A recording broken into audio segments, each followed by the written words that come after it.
This is the martyrdom to grit that is ingrained in women, especially mothers, but really women in every society, is that being selfless is altruistic. It is the right. It is the most epic and desired archetype.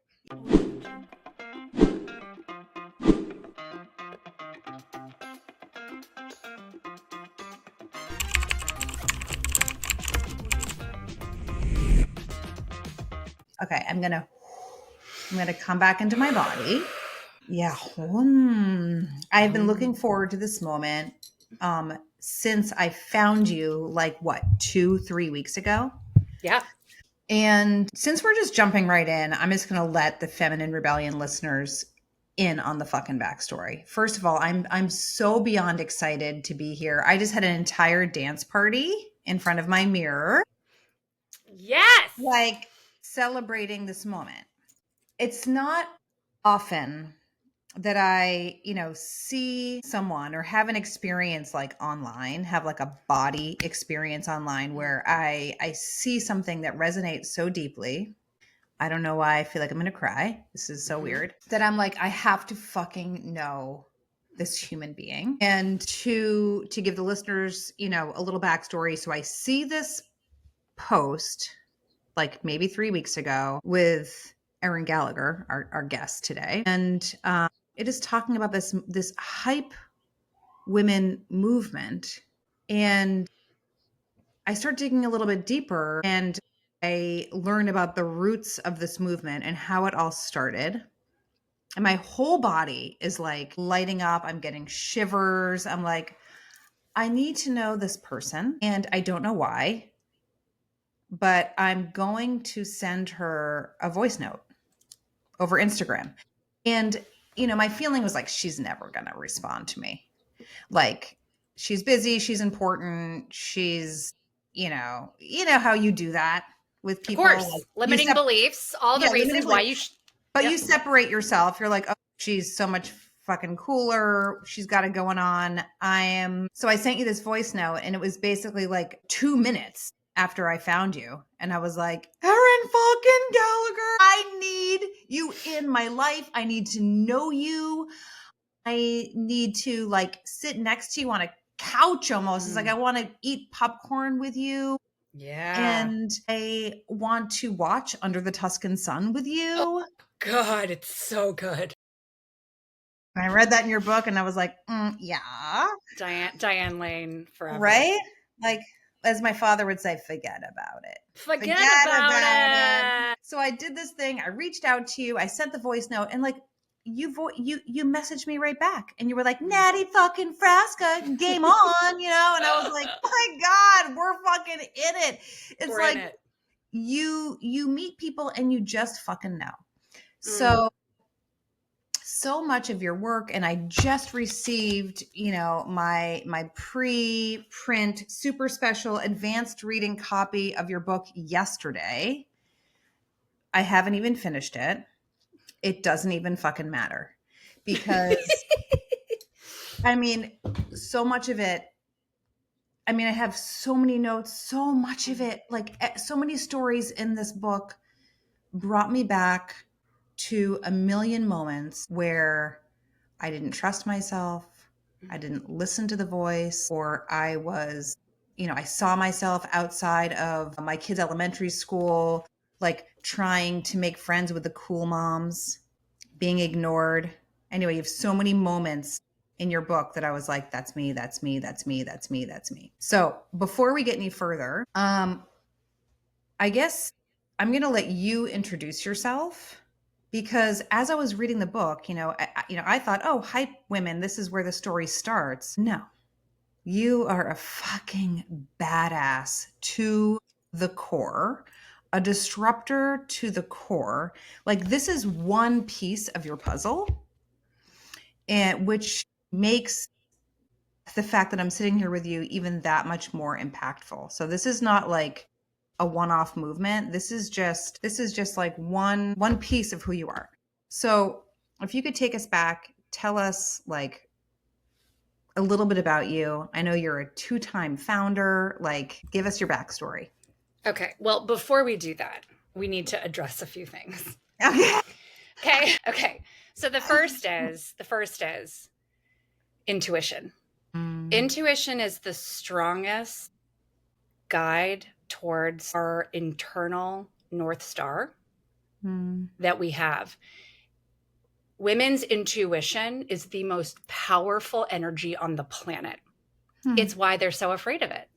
Yes. And it's why we are constantly told to not trust ourselves, that what happened to us didn't happen, that we misunderstood, misinterpreted.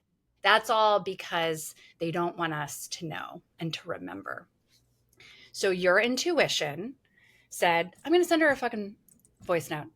And you did have all of the reasons why you thought, A, it wasn't going to get to me, or B, I wasn't going to respond. You had all of those, but you didn't let them stop you.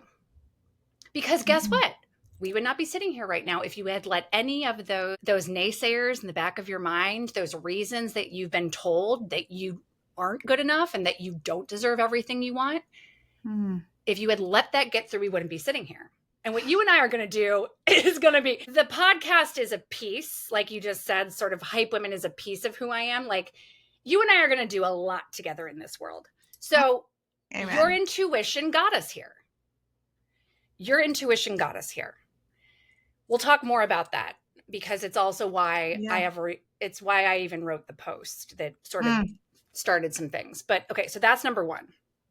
Number two is, I am finding that when we are in the presence of other women who are safe, emotions that we normally stifle come to the surface, and the tears are a release. It's a release. And so it has happened a lot to me lately, where I have been the one saying, or I've had it said to me, like, I don't know why I'm crying right now. I don't know why this is happening.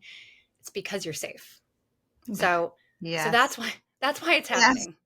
Okay. So that's why it's happening. We don't have to fully understand it. We just have to know that when it feels that way, that is a good thing. Okay. And then the third thing is, your outfit made me change mine. So I was, right? I mean, I can't, like, I just, when you just opened up your, can you take the shirt off, please? Yes. Like, thank you. Okay. So let's just do this. So when you just opened up the shirt, it literally sent chills down my whole body, because when you came on in this jean bustier, I was like, what is this granny fucking sweater vest I have on that, like, is just dating me and making me feel less than my full exciting? And I was like, Natty, I have a fucking jean vest sitting there. So I went and grabbed it. So, so we are now twinning in jean top extravaganza. We are. And I'm obsessed, and I love that. Okay. So here we are. Yeah. Yeah. It has been such a journey for me to get to this point. And I won't tell the whole journey in the first thing I say. I'll just kind of introduce myself, and then you and I can take it wherever we want to go. But, you know, who I am in this moment is, I'm a mother of 2 boys, 9 and just turned 7, first and fourth grade. I am a wife to a feminist, deeply empathetic husband who has allowed me to break down, break open, and break free over and over again during the course of our 11-year marriage and our 13-year relationship. I'm a disobedient daughter. Okay. Which has been a real tough road for my mom and I to walk together, but we are the strongest we've ever been in this moment, as I am 43, and I have articulated that what was transferred to me at a cellular level, the generational trauma that she was born into, that she carried, was stopping with me.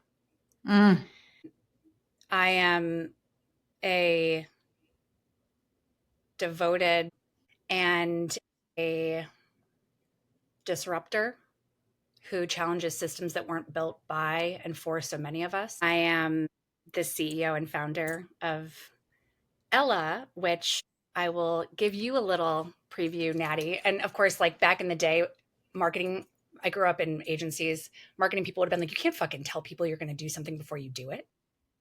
Oh, is that You're giving it exactly away, how you right? do it? Right? Right. How can you? No, you got to have the moment. And I'm like, yeah. Ella, who turned 3 in July, is becoming hype women, right? She has evolved. So that Yeah. the brand is evolving, and that's going to come to the surface in the next month. And you'll, okay. So Yes. she's growing up. She's growing up. Big girl. Big girl, big girl. And I'm a 2-time founder, right? And in the book, I talk about sort of the experience of what it was like to found a company with 2 other women and then to walk away from it 2.5 years later. And so that's just a few of the things that I feel kind of are most important in terms of me tapping into who I am. But the most important piece of why we're here is that I am coming through, thankfully, as intended, as a person that you want to reach out to. And I think that is, I have always been someone who makes people feel safe and seen. And I'm just so grateful that you followed your intuitive pull. Oh my God. Me too. I mean, there's so many different ways I can, approach this conversation, because there's so many things you just said, and there's so many things in the book that I'm like, oh my God, yeah, the fact that you're a mother and you tell this story about, Mother's Day 2020. I mean, but I'm going to get to that. At first, I mean, right? That fucking Ooh. story. Serve Yourself First was one of my favorite chapters to write. Yeah, that is a great fucking chapter. And I want to put a pin in that for a second, because I have so many things I want to ask you about that chapter. And for our listeners who are like, what the fuck is hype women? Mm-hmm. Like, tell us the origin story of this. Yeah, absolutely. So the origin story, and again, you really beautifully captured this as you kicked off the podcast. It didn't start with this post that I'm going to talk about, but it is the origin story of kind of where we took it. On January 11th, 2023, I have this photo that comes into my feed that I'm seeing pop up through multiple media outlets and just sort of folks that I know. And I'm like, what is this? This photo of Jamie Lee Curtis screaming with her arms outstretched, right? Like fully just like, it's almost like this gutter. You could tell it was like a guttural scream.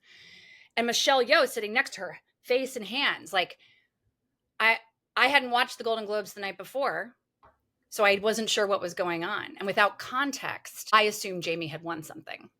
And maybe even Michelle had lost something. Right. Head in her hands. Head in her hands. Well, what we find out, because Jamie tells me this story later, is that 5 minutes before that photo was taken, right before the Golden Globes cut to commercial, Michelle was looking sick to her stomach. And Jamie said to her, babe, what's going on? It's your category. You're nominated for Best Actress in our movie, Everything Everywhere All at Once. This is a huge fucking deal. This is exciting. Why do you look so nervous? And she said, I've never been nominated for anything before. And this is Michelle fucking Yeoh. Yeah. I mean, Crouching Tiger. I mean, I'm Crouching like, Tiger. Are you fucking kidding me? 40-year storied career as a working actor. Yes. And this is the first time she's nominated? Okay, there's a whole other conversation, right? There's a whole other conversation that we have around the barriers that exist for anyone who is a differing degree of diversity from a straight white cisgendered man and a straight white cisgendered woman. Yeah. But we'll talk about this particular moment first. And so Jamie said, oh my, what? It wasn't like I've never won before. It was like, I've never been nominated. I've never even been a part of the consideration set. So Jamie said, she was like, holy fuck. It's okay. Came back from commercial. And the award for Best Actress for Everything Everywhere All at Once Best actress goes to Michelle Yeoh for her leading role and everything. Jamie fucking screaming because she felt all of the power of what Michelle deserved in that moment. And she was unabashed in her celebration of her. And so what I saw, though, without knowing that story, what I saw was, God, it is so rare that we see women celebrating other women's successes as if they were her own. Yes.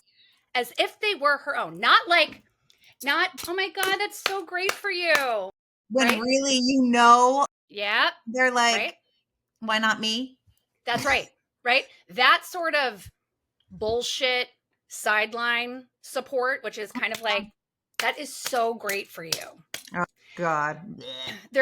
We have women who are doing that. We also have the women who aren't even clapping. They're actually just kind of like leering at you. Yeah. But this was on the other end of the continuum. It was unabashed hype. And so I was meeting my friend Asia Starday for dinner. And I was like, I'm a few minutes early. I'm going to crank out a fucking LinkedIn post. And so I just opened my phone and I just wrote it. I wrote what I was feeling. Ladies, this is our vibe for 2023. Unabashed hype women. I say unabashed, but then when I did the reading for my book, the audiobook, they told me I said it wrong and they made me say unabashed. And you know what? You can say it both ways. So I'm pissed that in my audiobook, I say unabashed because I really want to say unabashed. Okay. Okay. So right here, you heard it here, folks. You can say it both ways. You can say it both ways. Okay. So it was like, this is our vibe for 2023. Unabashed hype women. We are going to unlearn what we've been taught, that women are a competition, that she is a threat to you, that a light on her casts a shadow on you. It is a lie. It is an all-out concerted effort to keep us keeping each other down and to distract us from the real issues at hand. To divide and destroy. To divide. Because what ends up happening every single time is the two women who really didn't have an issue with each other end up fighting in the end. Yeah. Because the conditioning and society and the piling on turns us on each other. And so I was like, we're not doing it. We are going to hype other women. We are going to celebrate their successes. We are going to take action. And then we're going to hype ourselves because that's part of this too. It's also about saying, look what I did. I'm fucking awesome. Unapologetically. Okay, unapologetic. So Natty, I post it, close it out, go have a great night with Asia. Don't really pay attention to it again. Wake up the next morning. We know what happened. It was everything, everywhere. I mean, seriously. Okay. Like it was. Like, are we living in a fucking vortex? I mean. So yes, absolutely. Right. This is that sliding doors moment where I could have seen the photo and been like, that's cool. Move on. I could have seen the photo and said, wow, I have this feeling and this thought and something that I want to talk about, but I'm afraid of what the backlash will be because I can think of all the ways that people will twist and turn this. And some people did. Oh, they did. Don't worry. They always do. Anyone who's actually doing shit is just a target for people that are not doing anything. Exactly. So that next morning, what I saw was that Jamie Lee Curtis had received the LinkedIn post from a friend that said, hey, this really describes you, and I feel like you would enjoy reading it. Well, she took it and she posted it to her then 5.6 million Instagram followers. She's now at about 6.4 million. And it catapulted it into the stratosphere. She brought my post and my concept and this moment into conversations and rooms and places that I would not have been able to do on my own. And so over the next 5 days, 15 global publications covered it. Jamie and I exchanged information. We were texting each other. We were sending each other boxes of gifts in the mail. She hand inscribed her first 12 children's books to my boys. Every single one hand inscribed something specific about the book to them. I, made a Hype Women shirt that highlighting Jamie, and I made a bag for her, and I went and I got a Faces scarf from one of my best friends who's a designer in Chicago, Christina Corinne, and I put all of this in this gift for her, and so that's what we were doing. And because I had the foundation of entrepreneurship and because I had already been a person who really kind of had to do it all, I ran with this quick. I turned it into hypewomen.com. I established it as something more than just a moment. And we as women turned it into a movement. And it was like women were celebrating other women everywhere and realizing and listening to that voice that was telling them to do the opposite and saying back to it, not today. I'm not listening to you today. And then I'll sort of end this part, Natty, with a year later, a year after this post, Jamie was on the book circuit tour for her 13th children's book. And on The View, The Today Show, and Kelly Clarkson, they all brought up my post. God. And they said, what is this? Talk to us about this post and what happened with it. And in every single interview, live on air, she said, this is Erin Gallagher. She created the Hype Women movement. I mean, what the actual fuck, Jamie Lee Curtis? What in the actual fuck, Jamie Lee Curtis? Like, this is the deal. Like, she obviously is the real deal. Mm-hmm. Unexpectedly, from that stratosphere, you know, as a lay person, right? Like, you just put people in buckets, right? Yes. Not only did she take that and say, you know, for herself, that moment for herself, she saw you, she hyped you, she helped it spread even further, and she continues to this day. She wrote the freaking foreword of your book. She wrote the foreword. She continues to transfer her social and political capital to me without some sort of written contract that is keeping score. Yeah. She is a magical human. Yeah. She's a magical human. Yeah, she is. You can. And now, as you're listening to this, you will have the opportunity to go and watch her role as a producer for the first time in the movie that has been released in a limited edition in theaters, but is coming out on Apple TV on, I believe, October 3rd, which just so happens to be Mean Girls Day. Right? Mean Girls Day. Right? You can't make this up, which also happens to be the day that Taylor Swift's album drops. I mean, there's just a lot happening. What the hell do I live in a bubble? What is Mean Girls Day? So the movie Mean Girls, right? Yeah. From 20 years ago. Yeah. Know the movie so well. Watched it a million times. So there is the moment when Lindsay Lohan's character is sitting and her love interest turns around and goes, hey, what day is it? And she's like, October 3rd. And so that's right. That's the meme that is sort of shared out every single year on October 3rd. And it's like the unofficial Mean Girls Day. Okay, so what is this film? But The Lost Bus. The Lost Bus is the film. And so everyone needs to watch this, share it, and hype it. Done. Because it's an incredible story. And it's Jamie using her intuition to read a book and listen to an interview and say, that needs to be a movie. And she made it happen. And so. Here we go. So this is the Hype Women movement in action. That's right.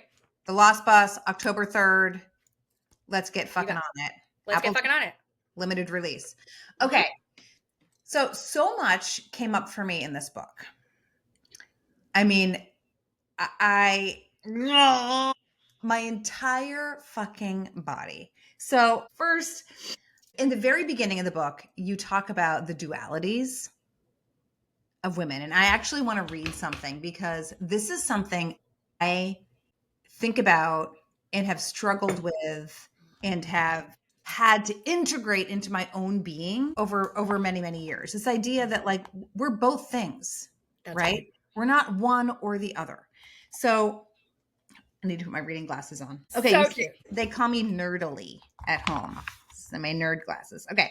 In Hype Women, we are going to learn to hold our dualities with compassionate care. To be fiercely independent and deeply loyal. This is my favorite one. To be a devoted mother and a selfish woman. To be self-aware and self-actualized. Oh, maybe this is my favorite one. to be sensitive and tough. I mean, to be sensitive and tough. And then you go on to be careful and carefree, to be a hype woman and to have hype women, to play it safe and take risks, to follow rules and break them, to be concerned and courageous, to be a builder and a disruptor, to work hard and rest, to seek joy and create it, to be empathic and have boundaries, to embrace our masculine and our feminine. Well, what comes to me when I'm reading those words is this idea of self-approval. Like to just fucking, right?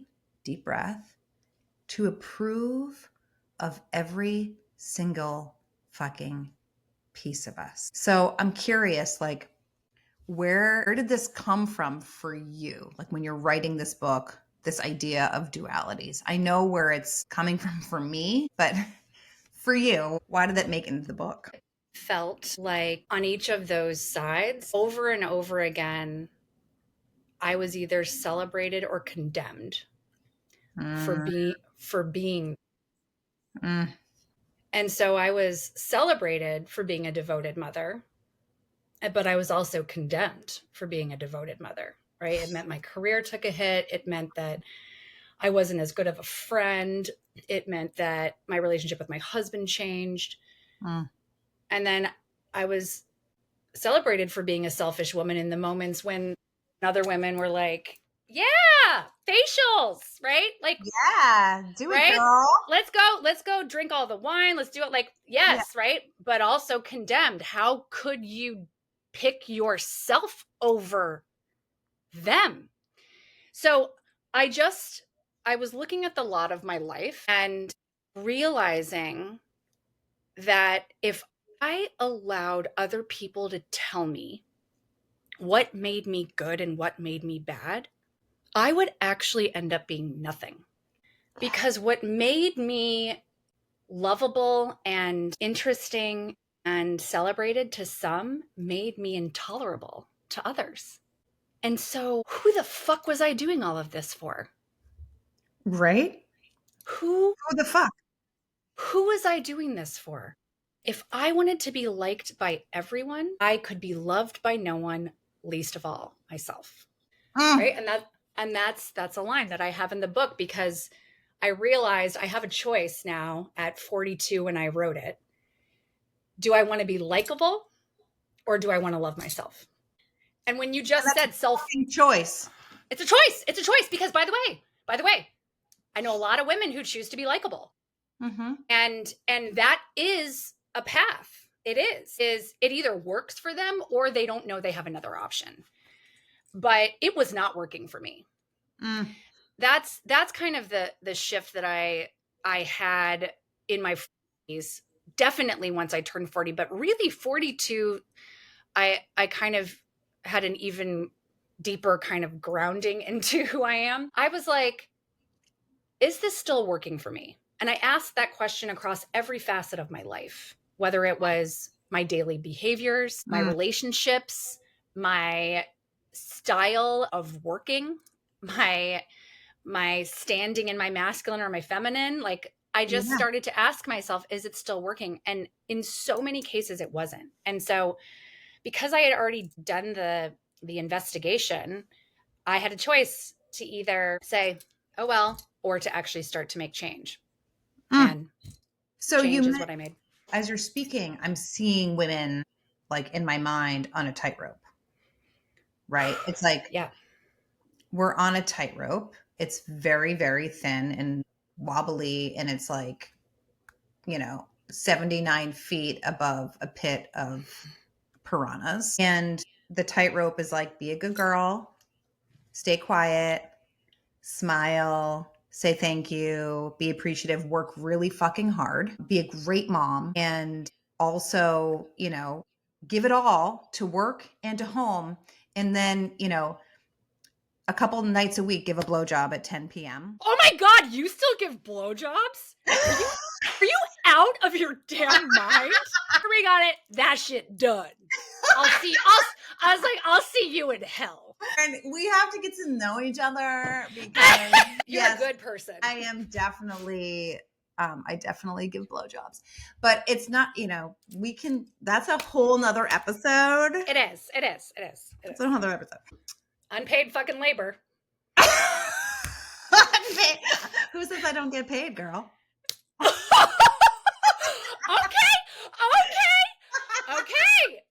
Okay, sis. Okay. Oh my God, this is so fun. I seriously feel like you're in I'm like, wait, we're recording. My mind's like, Natalie, you're recording. And I'm like, I mean, but again, Nat, like, yeah. Yes, right? Exactly. You said what you said, and then I said what I said. And there's probably still a part of us that was like, should I have said what I said? Guess what? We're going to be fucking judged either way. There are going to be people on either this side. This is the tightrope. Here's the tightrope. Tightrope. And so fucking cut it, right? Cut that tightrope and just be like, so I'm not going to try to be between these two things anymore. I'm going to be fully in it. Yes. And there are going to be people that embrace it, and there are going to be people who reject it. And that tells me everything I need to know about them. Exactly. And actually, I love that you just brought that up, like to be in it. Like you mentioned, being in the arena, but you also talk in the book about like this idea. And I know you had like this kind of breakdown, metamorphosis, a caterpillar moment around this idea of leaving this business that you co-founded. But you talk in the book about something so incredible. I fucking loved it. We often talk about, in our culture, in this patriarchal world culture, that we are supposed to toughen up and just like grit through things. Right? Move quickly through things. And you tell a story about how you were you had been in therapy for like 16 years or something, or since you were 16 years old. And the goal was always to get beyond something, to move through it, to kind of get past it, to be fucking over it for once. This so resonates with me. Like, can I just fucking be done with the story? Right? Can I be done with this thing that I keep talking about in therapy over and over and over again? But you say the only way out is in. The only way out is in. And this whole book is about you going in. It's about you going in and like unbinding from all the shit that we've been taught as women, but just like as humans, on how we're supposed to move through the world, who we're supposed to be, and reclaiming our sovereignty, reclaiming our love for ourselves. In a world that's told us like, we're not enough, we're too much, we need to be this way, and every place we go, we need to be something different. Only way out is through, is what we've always been taught. Get through it. Like, that's how, I'm pretty sure it's the marketing campaign for Adidas or someone, right? The only way out is through, because through is like moving, but it's in the stopping, it's in the stillness that you have to reckon with yourself. And it's why I have kept myself so booked and busy for so long, because I really didn't want to feel it. I really didn't. And I also had tied all of my worth and my value to my service to others. And so to be in service to others, you are doing a lot of shit a lot of the time. But especially in what I poured into my first company that I co-founded. And then what ended up happening that required me to save myself by leaving. The phrase that I had to shift there was, I have got to stop giving areas of my life everything I have to give. And I need to start giving them everything I have to give them. Okay? Because that's reframe. Right? Because that's different. If you give your job everything you have nothing left. You are depleted. You are resentful. You're drained. You don't have room and space for anything else. But if you give it everything you have to give it, It means you have boundaries that Mm. you have identified and communicated and held the line on. And so that's like, I didn't know that I could do that. I thought I had to give it everything I had. That's what I Mm. thought. I thought I had to give parenting everything that I had. I thought I had to give marriage everything I had. So I was doing that and it was all going out of me. And I was just this empty shell of myself. But when I realized, no, I can't give my kids everything I have because not only is it not good for me, it's not good for them. It is not. That's a lot of fucking pressure to put on a kid. It That is. my entire life is about them and everything I do is for them. But Mm-mm. this is the martyrdom to grit that is ingrained in women, especially mothers, but really women in every society, is that being selfless is altruistic. It is Oh, the right. It is the most epic and desired archetype. yes, it is. If you're selfless and sexy, right? And make money, and I mean, let's just pile it on. That's right. That's right. The But perfect, the but perfect woman. the perfect woman. But the definition of selfless is that you are giving everything to someone else and nothing to yourself. And that is a horrific MO.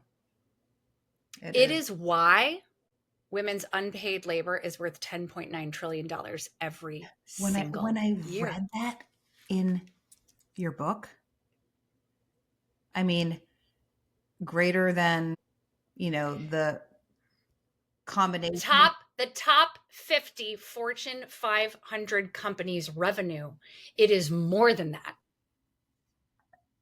Is And just astounding. and I believable. remember, yeah, and I remember, Natty, I remember seeing I have the visual of the New York Times article when I read it years ago. The zeros just kept going because I loved it. They were like, we're not going to write T for trillion. We're going to fucking Yeah. show you all the zeros. And I was like, oh my God, wait a minute. This isn't like in totality. This is every year. So we keep pouring into it. So I was like, I'm going to stop contributing to this.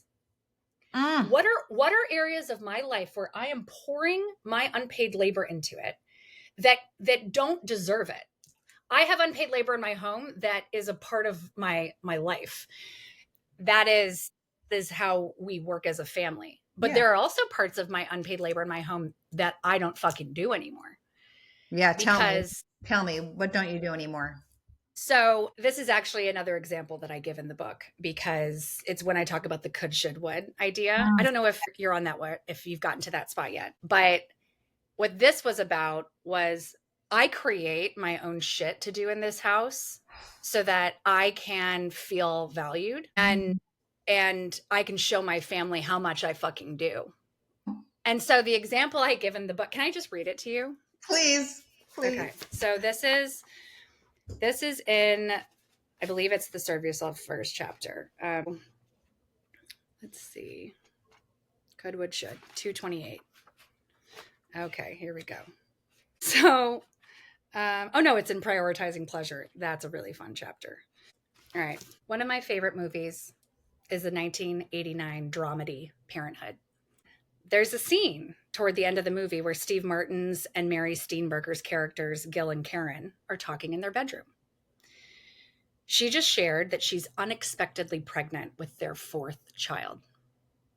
Gil is struggling with his roles as a husband, a father, a provider, a worker. As Karen tells him she's pregnant, he's getting ready to go coach his son's Little League game. The kids are screaming in the house. They're running late. His stress around it all has been building throughout the movie. And you have a feeling that this is the moment when he's really going to lose his shit. She wants to know what he thinks about having another baby. He tells her that he can't talk about it right now because he has to go coach the Little League game. She says, "Do you have to?" And with deep indignation, he responds, "My whole life is have to." I think about that line all the time. I've said it in my head and out loud hundreds, bordering on thousands of times over the past 20 years. even more so after becoming a wife, a mother, an entrepreneur, a founder, a business owner. I have vivid memories of the visceral reaction I would have when my husband asked around 9 a.m. every Saturday morning in our condo in Chicago with our 2 children under 3 crawling all over me. So, what do you want to do today? I felt rage course through my veins, heating the temperature of my body to just about to blow status every time. What do I want to do? What the fuck even is that? Here, I'll tell you what I have to do today to keep this family afloat, our lives from falling apart, the world spinning.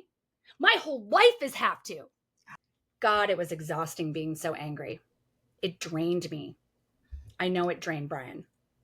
But I didn't know any other way to be. Anger had protected me when softness, trust, and vulnerability had almost destroyed me. Was there even another way to be? The short answer is yes, but it didn't happen overnight. It won't happen in a day for you either. But every day you wake up and decide to do it differently, to prioritize your pleasure over punishing yourself with pain, is a chance at a new way to live your life. I did it, and I believe you can do it too. Okay. And I go into this example, which I'm not going to keep reading because it goes on, but like I go into this example of like, I rearrange my kids' art bins all the time and they just fucking destroy them. And then I'm angry and resentful that they haven't been excited that I organized them and then taken care of it and kept it right. And no one cares. And so Natty, I started looking around at my Saturdays and I was like, they are all living their fucking lives, man. They're like riding bikes and scrolling on, Brian's scrolling on his phone. Yeah. Their kids are on the iPad. They're watching the fucking football game. And I am reorganizing this motherfucking pantry. You're like grooming the dog. Grooming dog. And they're all like, so, and this is what happens. Women do that because we don't know how to fucking relax, not because it's our fault, but because we have been told our whole life that our value and our worth is tied to our service. Yes. And so if we are not doing something, what are we worth? So that has been the shift, Natty. I let shit go in our house. And no one dies. Amen. That's the lesson.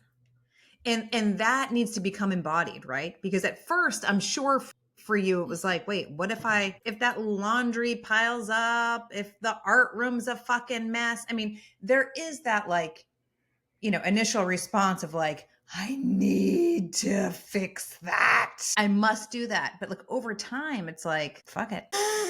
When your operating system has been wired this way, it is the blueprint of your life. And so I am not dismissing how fucking hard this is. And it has been incredibly difficult for me. And it has been a challenging and painful process. And it has pissed a lot of people off. Oh yeah. Right? Inevitably. Maybe that's the goal. Maybe that's the goal, to be like, I know I'm doing it right if people around me are disrupted. If people around me are disrupted, because I'm really tired of being dysregulated. Yes, exactly. Right? And having my life disrupted. Take it. Take a little bit of this 10.9 trill. Take a little bit of it because I'm taking $25 off today. Yeah, exactly. Taking $1.50 off today. I'm taking $1. I mean, shit, if I'm going to really charge you my rate, you can't fucking afford me to do these things. You can't fucking afford it. And so therefore it ain't going to get done. Exactly right. I love this so much. This is, my kids are out of the house right now. 2 in college, my youngest is in boarding school. And so it became, really apparent when everyone left just what I was doing, what my husband was doing, and we have completely rearranged the situation. And I mean, it took some time, but I say kudos to my husband because he brings me coffee in bed. He empties the dishwasher. He does the majority of the laundry folding, although he's horrible at it. Yeah. Don't give But a fuck. like, don't give a fuck. That's like, Don't give a but think fuck. about that. Like Natty, I guarantee that there is a version of you 5, 10 years ago that cares so much about it being folded a specific way that Totally. you were unwilling to release the control of it, which meant that you Yes, carried the unpaid labor. exactly. My Exactly. kids and my husband, Twice this way, three times this right? way. They fold it. I might claim they fold it shitty, but another way to say it is they fold it differently than I do. Yes, we And can reframe it. we all wear the clothing. And Yeah. so some of this is about releasing the control over it being a Yes. very specific way that we were told is right, but is really just the way that we do it. And let's be honest here. All of this is made up. Mm-hmm. The patriarchy is a Yeah, system we all live in. It's very real and it was created. correct. The rules that we live by fucking made up. Now Correct. there's massive disruption when we don't follow the rules, and we have to have enough groundedness in our bodies. It helps to be a white woman. Mm-hmm. It's a hell of a lot easier. It's a hell of a lot fucking easier. But when you can stand in that, when you do the work, when you do the work that you've done, when you slow down, when you unravel, unbind, then they are all fucking choices. They're all choices. They're all choices. It's a very existential experience to realize that everything you thought that had to be a certain way is just a choice. That I mean, is mind fuckery. it's a mind That fuck. It's an is mind absolute mind fuckery. fuck. You're like, wait, hold on. I have a choice? I mean, conditioning runs deep. It is so unbelievably Yeah. strong. It's so strong. And so I love sometimes to sit with someone who is intent on something going a certain way and really say to them, is that your belief or is it your Yeah. conditioning? Mm. Because I think that you believe that it is your belief and you have operated that way and you've supported it and you have executed against that. But when you actually got down to it and you said, is this really what I want? Or is this what I've been told I want?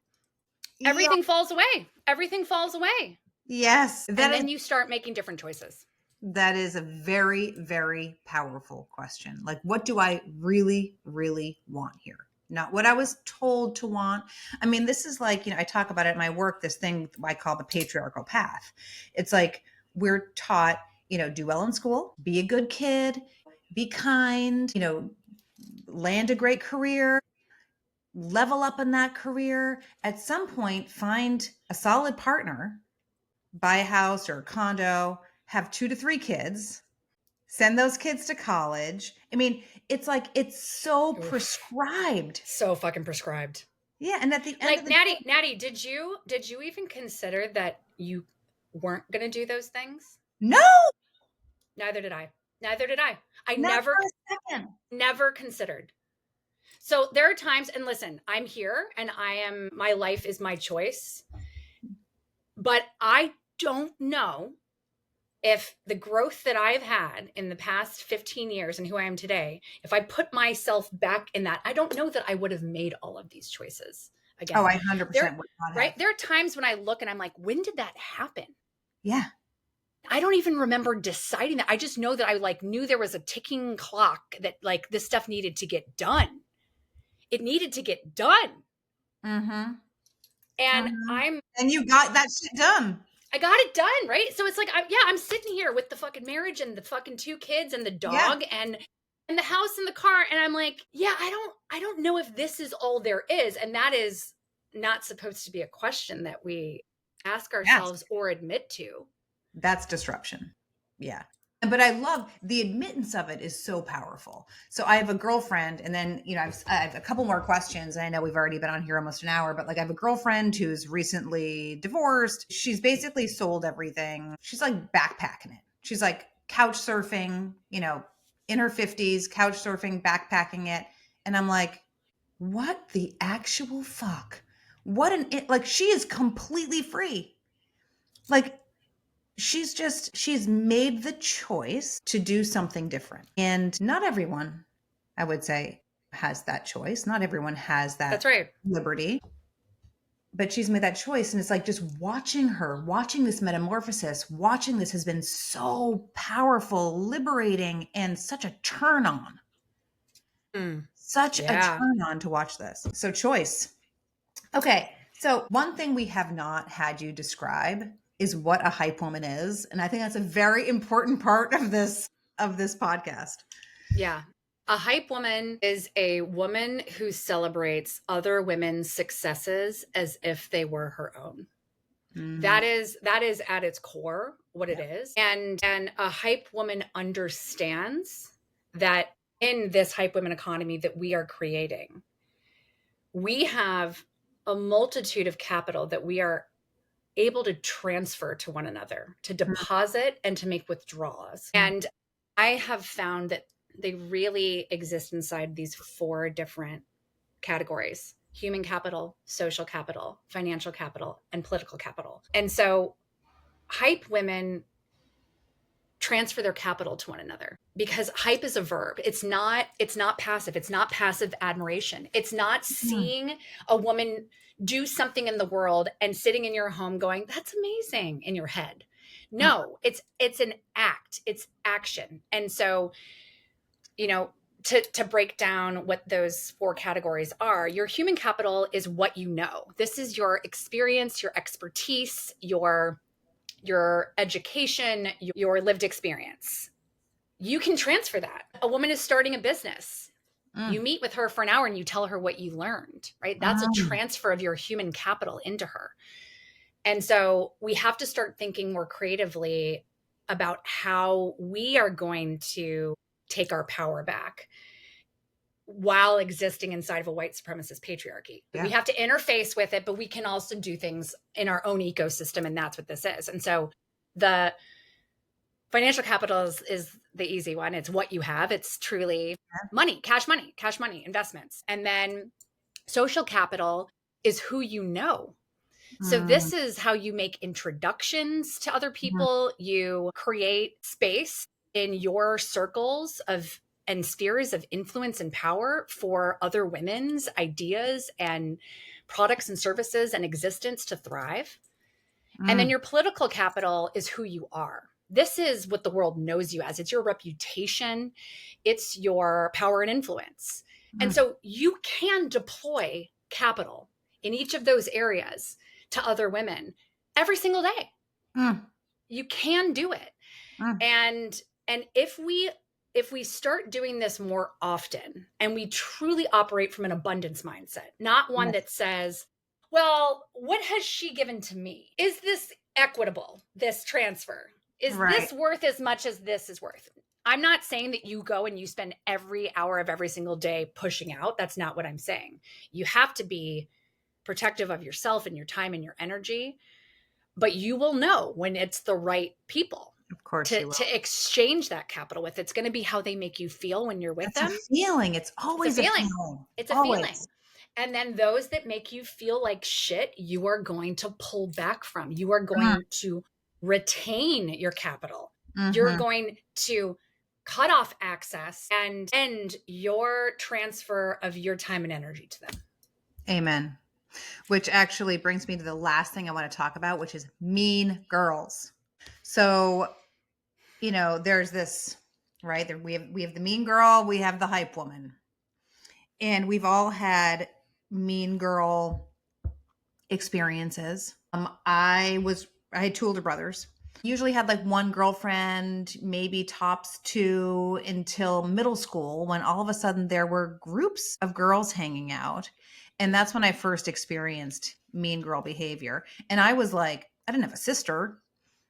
I was like a fish out of water. But it never stopped.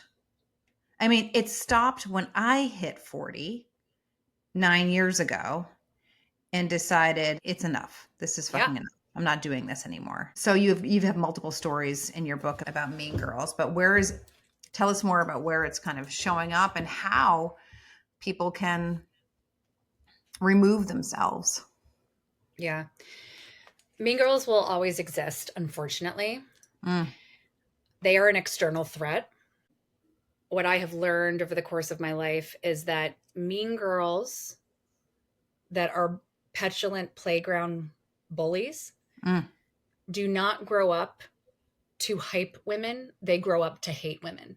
And they want you to hate women too. It's why they talk shit about other women. It's why they stir shit up. And so I have witnessed it. I've been on the receiving end of it multiple times over. I am watching it happen on my children's playground right now with the mean moms who are raising the next generation of mean girls. That's how it fucking works. It's how it fucking works. It's happening. It's happening. And so it is our responsibility to do a couple of things. One is to call it out when we see it and say it's not okay. It's not acceptable. Someone can have a chance to make a different choice in those moments. Hey, your daughter was doing this, and that's just not acceptable. It's not how that mom responds will tell you everything you need to know about her. She will either recognize it and want to be a part of the solution, or she will make an excuse for her daughter. And she will probably then talk shit about your daughter to her daughter. Exactly. Okay? And then she'll talk shit about you to her friends. Okay. So that is what will happen. And then when that is the case, you say, hey, cool, I'm out. I am now, you no longer have access to me. You don't have access to my kids. I am not going to allow your energy to take up the space infiltrate where I exist. Realm. Exactly. And so you have to really do an audit. You have to look around. This is what happened for me after I turned 40, is I looked around at the women in my life, personally and professionally, and said, who makes me feel good and who makes me feel like shit? It's pretty easy. It's really simple. It's really simple. Gotcha. I'm telling you, it's like, if you have to you're going to have the very easy, yes, no. And then you're going to have the ones where, well, but I've known them for so long, but she's had so much going on. And right, when you make the excuses, move them immediately into the shit category. They are the ones who make you feel like shit. It is their responsibility to take care of their own stuff. It's not yours. Right? This is my energy coach, Megan Van Buiten, has really helped me to witness behavior. Because I've always been someone who absorbs behavior. Yes. As an empath, I take it. I gotta fix this situation. And so I would absorb the energy. I would take it on. I would feel like crappy. I would try to fix. Now I witness it. And I'm like, that's not mine. Fascinating. That ain't mine. Good fucking luck to her. Exactly. So when you do that and you look around, when you start to shift who has access to you and your time and your energy, it will open up a whole different world. You actually will have a lot more time because you're doing a lot of performative, historical shit, stuff that you've always done it that way. You've always done it with them. So our every year we do that trip with that group, right? But you're like, but I fucking hate it. Exactly. But Every month but you're all assholes, and you actually fucking make me feel bad. And when I tell you that things that are happening to me that are good are happening, you are like, that's so great for you. The slow clap, the golf clap. That's so great for you because you actually kind of fucking love when I'm struggling. I mean, it's the painful truth of what happens when you do this audit is you realize there are women in your life who enjoy you when you're struggling. And so when you're doing better and when you are fucking thriving, they don't want you around. That's a threat. It's a fucking threat. And so I have stopped. I have stopped allowing mean girls to have access to me. And they have not been happy about it. Mean girls fucking hate when you don't give them energy. They fucking hate it more than anything in the world. That's when you know it's working. And the other piece, Natty, that I think is really important is acknowledging that we all have a mean girl inside of us. Yeah. It is our conditioning. It is not our fault, but it is our responsibility and our opportunity to make a different choice. So when you have that feeling come up, she launched a podcast. Is she really that good? How did she get that person on her pod? I should have a fucking podcast, right? When you have those feelings, you sit back and you pause. You sit with them and you say, is this really about her or is this about me? Because more often than not, jealousy is what's underneath it is desire. Always. Right? Always. And so it's telling you that it's something that you want too, but you don't get to fucking shit on her because she's done it and you It's a haven't. zero-sum game, right? It's a zero-sum game. We're like, so we can't all thrive. that's right. Right, because it's a comparative exercise. And so the difference here, Natty, and this is what I articulated when we launched this Hype Women movement and we've continued to sustain and grow it, is you are going to have those feelings and they are not your fault, but it is your responsibility to make a different choice. So you can't think them and then say, I feel really bad. I thought that. I shouldn't think that. You have to do the opposite. You have to actively hype her. You have to fucking listen to the podcast. And then you have to rate the podcast. And then you have to share the podcast. And then you have to put it on your socials. And then you have to be a guest on it. And then you have to help her get guests. That is the difference, because when you do that, you actually are rewiring your brain. 100%. You're replacing the cortisol coursing through your veins with endorphins. And you are putting good karma out into the world, which will come back to you tenfold. There you fucking have it, feminine rebellion community. I mean, Erin fucking Gallagher. I mean, I could sit with you all day, and I will one day. Yeah. No, there needs to be like a retreat for two coming up. Retreat for two. What's in between Chicago and Boston? That's right. Oh yeah, that's fine. We'll make it happen. New York-ish. Yeah, right? New York. Yeah, fine. Yeah. Amazing. Yeah. What a pleasure. Is there anything that you want to leave? I mean, we've shared so much here, but is there anything you want to leave my women with besides what we've shared together? Yeah. I mean, it's the simple question of, is this still working for me? I think it's a really powerful question to ask ourselves.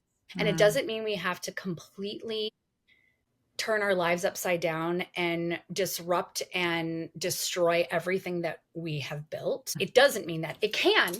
If that's necessary, it can. But it's starting with really simple shifts that you can make every single day when you answer the question to, is that still working for you, with no. And so it's just, look at your calendar tomorrow. Yeah. What are you excited about and what are you dreading? And how can you start to shift that time and energy to have more of the joy show up than the obligation? So that's really what I want women to do, is to start to do that, because when you do it, you start to remember who you are. Yeah. And when that happens, everything's possible. Game over, man. There you have it. I say to my listeners very often, like, love you madly, but like, seriously, Erin Gallagher, love you madly. Like, same, queen. True and true. I feel it. It's so freaking good. So there we have it, everyone. Love you madly and peace out. Mwah.